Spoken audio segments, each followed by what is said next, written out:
If you've been diagnosed with the tummy bug, which usually presents with nausea and vomiting, followed by diarrhea, then you may have acute gastroenteritis. Hello, my name is Dr. Monica Flores, a pediatrician in South Florida since 2001. And today we're going to be talking about acute gastroenteritis. That is usually a self-limited, meaning it gets better all by itself. You don't need antibiotics. What you do need is what we call supportive care. We want to make sure that, one, you don't give this infection to everybody else, so make sure that you wash your hands thoroughly. We don't touch food unless our hands have been washed. And remember that anything that is coming out of your child is contagious. So saliva, vomit, diarrhea, all of that is contagious not only to other children, but adults, and especially the elderly. Usually the young children and the older people are the ones that are most severely affected and at highest risk for dehydration. We don't really care about eating. Eating can be put to the side. We can go without eating for a day or two, even 3, but what we have to have is liquids. Whatever that's coming out of their body needs to be replaced. And the best thing to replace it with is something called Pedialyte or an oral rehydration solution. Initially with the vomiting, you just want to do like a teaspoon every 5 to 10 minutes, and you continue to do that until the vomiting stops. There is a medicine for vomiting that can be used in children 2 years of age and up, and it's called ondansetron, Zofran. It helps to calm down the nausea and the vomiting. After the vomiting happens, then usually you get diarrhea.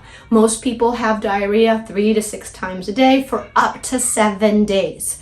If it lasts longer than 7 days, if the diarrhea ever has blood or mucus, then we worry. Every time you have a diarrhea, you want to replace it with some Pedialyte. And once you stop vomiting, you can start kind of mushy, soft foods. Things like mashed potatoes, smushed up egg, smashed bananas, anything that's already looks like it's been pre-digested. So that's easy for the body to get rid of and to use. Do not give milk during the time that you have diarrhea.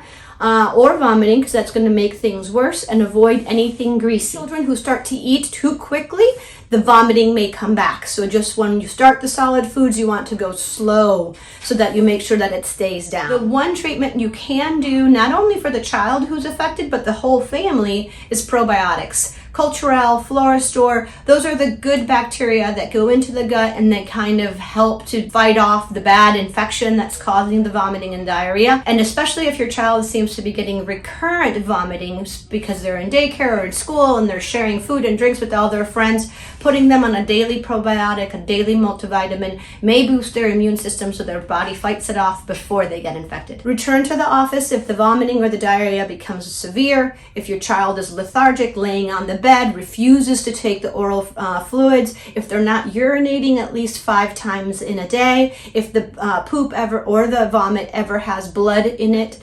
Hope this helps. Thank you so much.